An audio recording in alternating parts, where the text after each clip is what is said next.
Today, many are experiencing domestic violence, difficulties in getting surgery and the cancer screenings that they need. Certain communities, of course, have always faced challenges of access, provider shortages, and insufficient specialty care. And now racial and ethnic disparities have been made worse due to differential loss of health insurance, inequitable distribution of testing, hospital resources, food, housing, and work-related exposure. Many services have moved online, and the digital divide has therefore exacerbated health inequities. Diseases like diabetes, cardiovascular disease, asthma, HIV, obesity, liver and kidney disease, more crowded conditions, all disproportionately impact communities with lower incomes and opportunities. And our brothers and sisters who have these health struggles are also more likely to be employed in public-facing occupations like service and transportation that make physical distance difficult. So they are being hit hard by COVID. We at the Hawaii Book and Music Festival are partnering with Mānoa for the first time, and that is exciting. In terms of the challenges that I just mentioned, we know that there must be an institutional commitment by universities, and particularly here, the University of Hawaiʻi, to train those who are underrepresented in medicine, law, nursing, social work, public health, indeed multiple disciplines, if we are going to truly confront these health disparities and create health solutions. In addition, of course, we need the cultural sensitivity of community clinics and place-based organizations for clinical and community interventions like nutrition, community care circles, spiritual and cultural support, indigenous and endemic plants, herbs, medicines, ho'oponopono for healing trauma, and so on. Given all of this, I am so grateful to and eager to hear from our wonderful panelists. They have been strong educators, advocates, policymakers, providers, and community leaders. Together, they've generated motivation, solutions, programs and interventions that show real promise in terms of attaining health equity. They have a nuanced understanding of what's needed in terms of policy, but they also know the stories of those in need and in community. Today, they will deepen our understanding of health disparities, but also help us to consider really what kind of support is needed for local, community, and indigenous providers and programs, and what kind of proactive and independent control can be claimed by the undersupported and underserved in our communities. So without further delay, I'd like to introduce our panelists. Kealoha Fox is a Kanaka Maoli Native Hawaiian scientist, practitioner, and advocate. She is the Native Hawaiian Liaison and manages public policy at AlohaCare, a community-founded health plan serving all islands. She's also an Obama leader for the Asia Pacific region, and she's the policy co-chair of the NHPI COVID-19 Response Team. Mary Frances Oneha is the Chief Executive Officer of the Waimanalo Health Center, and she's a community-based researcher. Dr. Oneha's commitment has been to improve the health of Native Hawaiians, and her collaborative efforts with other community-minded researchers and integrated practitioners in primary care align with this commitment. Neil Palafox is currently a professor of family medicine and community health at the John Burns School of Medicine and a professor of cancer prevention and control at the University of Hawaiʻi Cancer Center. Over the last 30 years, he has focused on reducing health disparities in populations in Hawaii and the US affiliated Pacific Islanders. I'm really honored to be here and share the ways that we can enliven a culture of health in the organization that I work at AlohaCare, in ways that AlohaCare is working with community health centers, with researchers, and with other decision makers in order to eliminate disparities that we're seeing.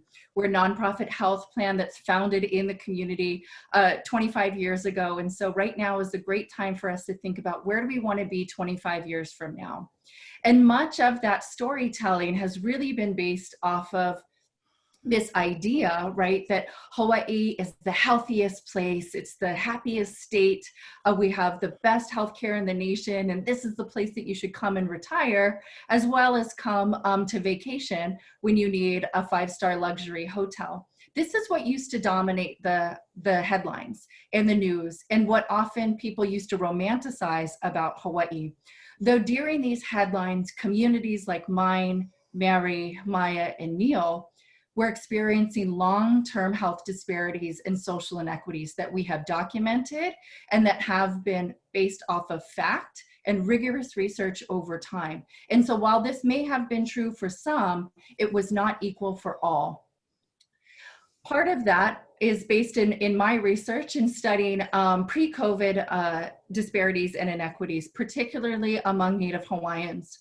A lot of my research has been focused on the state and health of Native Hawaiian women and girls. And so I just want to show where we were prior to the pandemic and help offer ways in which we think about the past with the present and in the way that we can come together collaboratively for the future.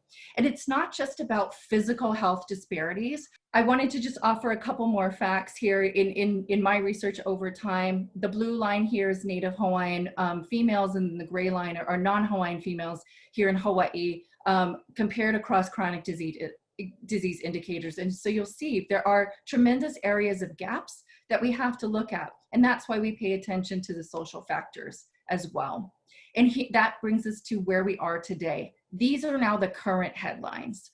We're seeing a tremendous recovery road ahead that is not going to be easy. There are big barriers in our way. And we believe that healthcare, and community health has a big role to play and a responsibility in Kuleana to see us into that bright and resilient future. I wanted to just share a couple of ways that we're monitoring the impact of COVID-related job loss on health coverage in Hawaii. And so real basically, in a social determinants of health mindset, this shows that economics and unemployment has a big impact right now. These are current rates on health coverage. That's health coverage for children, pregnant women, a blind community, those who are disabled. And so we're talking about prioritizing communities who are really on the front lines and who have exacerbated conditions. So I just wanted to really show that this is not something that we just are looking at the statewide level. It's actually something that we're paying attention to for every island, every county, and we really should be also prioritizing the rural communities, medically underserved areas, and making sure that we're looking at it from a much more targeted intervention.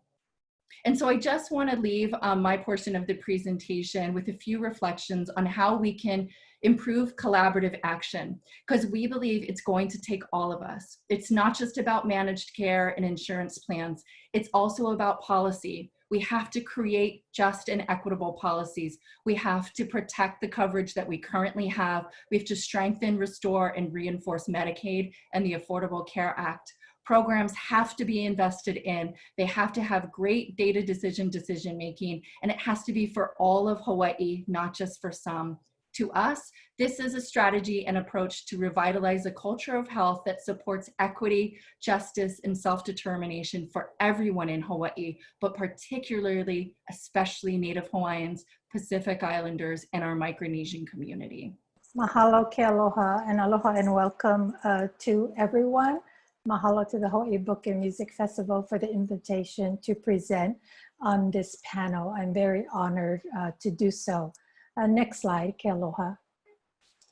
So Waimanalo Health Center is a federally qualified health center located on the windward side of the island of Oahu, serving the communities between Kualoa and Makapu'u since 1992. There are 14 health centers and 1 lookalike in the state of Hawaii, and 7 of these are on Oahu. So we just opened our second site in May 2019, and as a FQHC, there are a set of requirements that we are expected to meet to maintain our FQHC designation. Next slide. So we serve primarily adults with Medicaid below 100% of the federal poverty level, who are Native Hawaiian or Pacific Islanders. Next slide. In discussing health disparities, there are two issues I want to briefly share within the context of our community clinic experience. The first is related to food or plants, la'au, as medicine, and the second is broadband access for telehealth. Both of these disparities have been exacerbated by the pandemic. Next slide. Native Hawaiian and other Pacific Islander households have higher rates of food insecurity than other races, as you can see on this slide. Next slide. Those households with no high school or high school education only also have higher rates of food insecurity. You can see the disparity when comparing those with some college or bachelor's degree. Next slide. Research indicates that diets abundant in plant foods and low in processed products strengthen your health. And while medication has value, given a choice of food or modern medicine, which would you choose? At our health center, our pharmacy generates about $260,000 in pharmacy sales within 2 months. And yet during this same time period, our farmers market is suspended because there are not enough sales. Next slide. Life expectancy is a clear indicator of health disparities, with the average life expectancy in the state being 82.3 years. The highest life expectancy is in Ainahaina, Hawaii and Kahala at 87.3 years. The lowest is in Ho'olehua, Molokai at 72.9. Followed by Waimanalo at 74.9 and Waimanalo at 76. Oahu has the greatest range in life expectancy estimates, or the greatest disparities. Each of these last three areas have Hawaiian homelands. Next slide. So what do? Our health center integrated Native Hawaiian healing and primary care in 2015. We currently have 4 cultural practitioners providing lomi lomi and la'au lapa'au services. It is acceptable in this community to receive these services in primary care. We have a cultural garden and are able to provide la'au to patients to grow on their own, share with their families and neighbors. We would like to see this expanded to more community organizations growing food as medicine.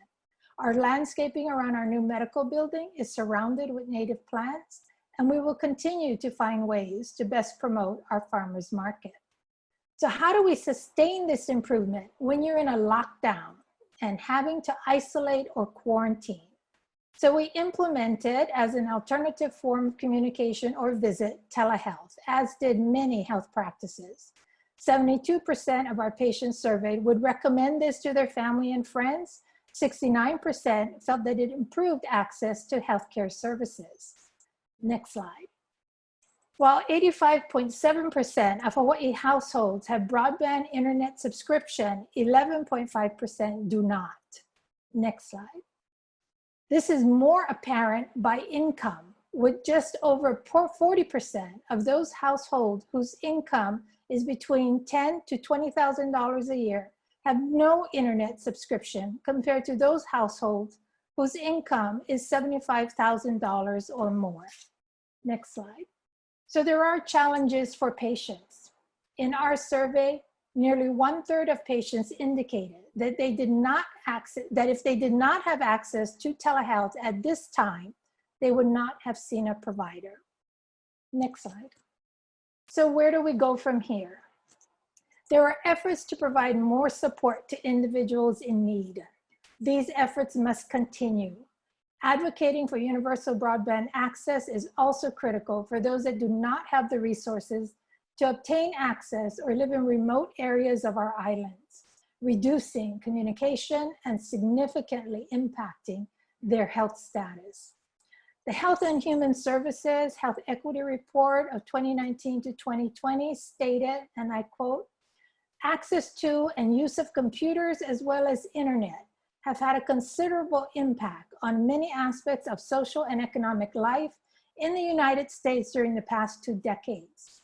Computer and internet use have had profound effects, not only on individual empowerment, educational attainment, economic growth, and community development, but also on accessing healthcare, health-related information, and health education and promotion efforts, unquote. As such, we must work to address the inequity for those who have not had the right to share in these resources. Next slide. Mahalo, and thank you for the opportunity for my PSA on everyone staying safe at this time. Thank you. Thank you, Maya, Mary, Kealoha. Aloha mai kako, talofa yakoe komale pa mugatin kasalelea rananim half a day. It's my honor to be here and presenting with a very esteemed team of very powerful women, and I really appreciate the space that this forum allows me to present in. So one of the things to begin the presentation is that I just wanted to share that for the last 7 months, I actually have been a member and part of the Hawaii Emergency Medical Agency's COVID response team, the Native Hawaiian Pacific Islander response team, which is a different team, the Marshall Islands COVID response team, and my church's response team. So I come with that lens as well during this presentation. Next slide, please. So everything that we're going to be talking about really is a reflection of what Maya, Kealoha, and Mary have started with. So if we look at and we're using COVID to demonstrate a lot of what they have spoken about. So one of the things that this first slide, if you look on the left, it's the peoples of Hawaii, the Pacific Islanders. And the Pacific Islanders in this case are Marshall Islanders, the people from Federal States of Micronesia, commonly known as Micronesians, Samoans, and Tongans. That's what the Pacific Islander group. Then there's the Filipinos below that, whites, Chinese, Native Hawaiians, and Japanese. On the right side, you will see two sets of data. The most important data is on the far right. I presented the July 17 to 26 data because that was analyzed by someone that was outside of the Department of Health, but it shows the same trends during this period of time as the Department of Health data, which is the March to September 28th data. So what do I want to point out in this? If you notice that this is cases per 100,000, so you can actually compare them. So the highest is amongst the Pacific Islanders, 268 per 100,000. And this is since March now. So this is over the almost entire period of time of the COVID. Filipinos have about 1/5 that rate. Whites have about 1/10 that rate. So the highest is the Pacific Islanders. And so how else can you look at this data? Next slide, please. So if you look at this data from a standpoint of a percentage of the population, on the bottom axis, you'll see white, Native Hawaiian, Pacific Islander, Filipino, Japanese across the bottom. Then you'll see the percent of the population. If you look in the red box, 4%, that means 4 out of every 100 people in the state of Hawaii are Pacific Islanders, the ones that I mentioned, Micronesians, Marshallese, Samoans, Tongans, and Tahitians, and Fijians, and other Pacific Islanders.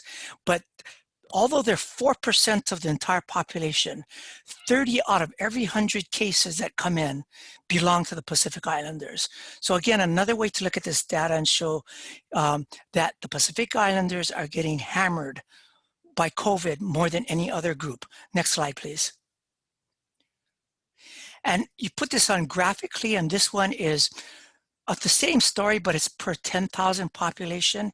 And you can see that, again, the Pacific Islanders, since May or June, you can look at the slope of this line. They have the steepest slope, meaning that the rates are collectively more, and then they end up with more than any other group that has been measured by the state of Hawaii.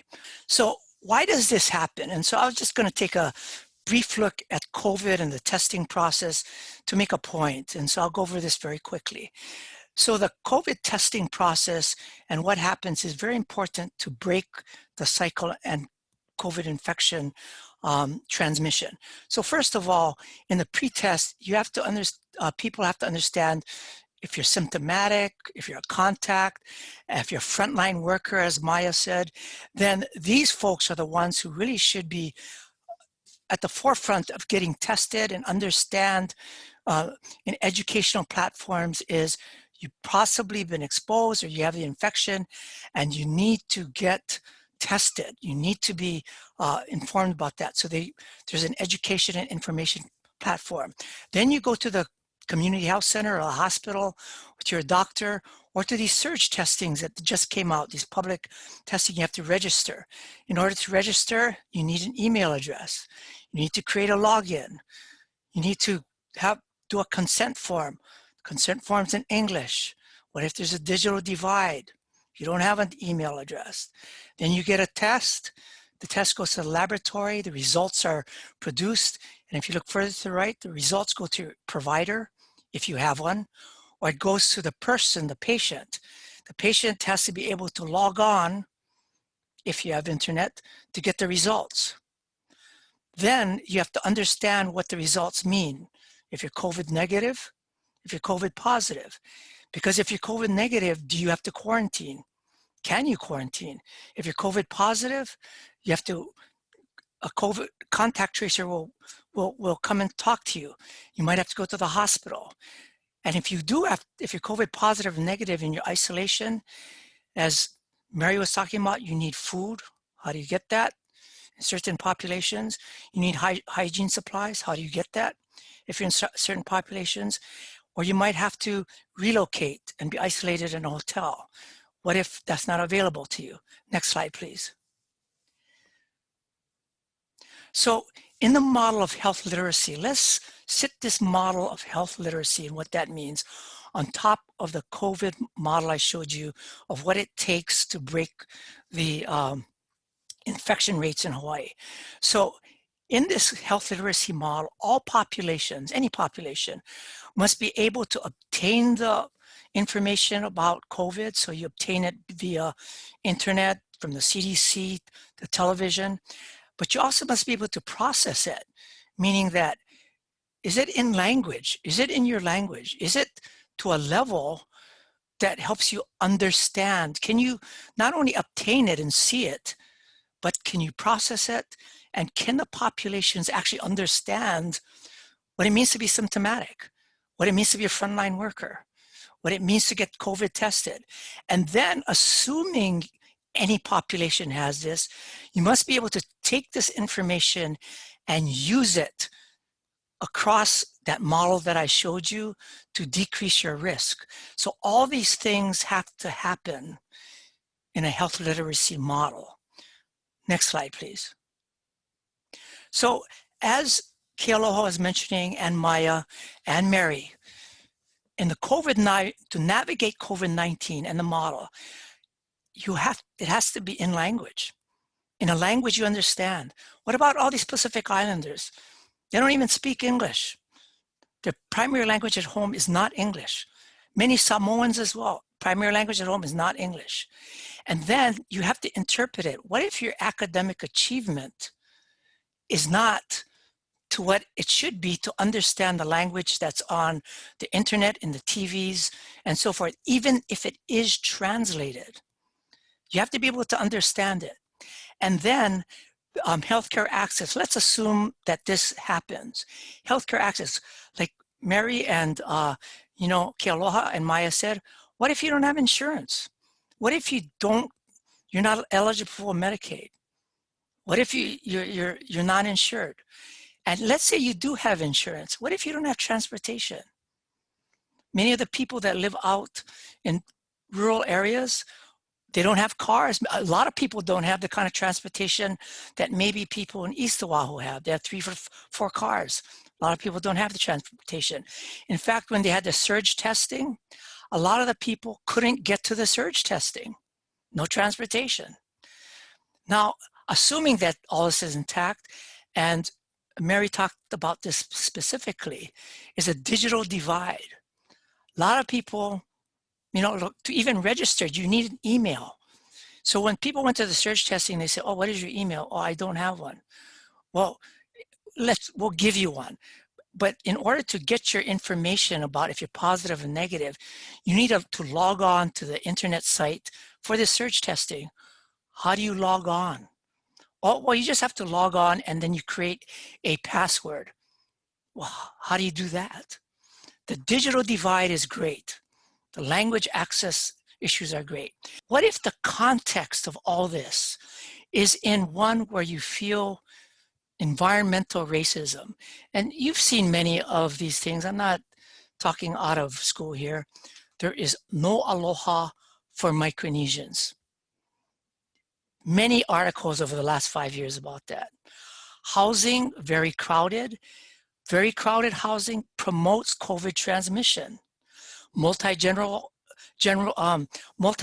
homes. When you have multi-generation homes, why are some of these Pacific Islanders getting hit harder and more deaths? They live in multi-generational homes.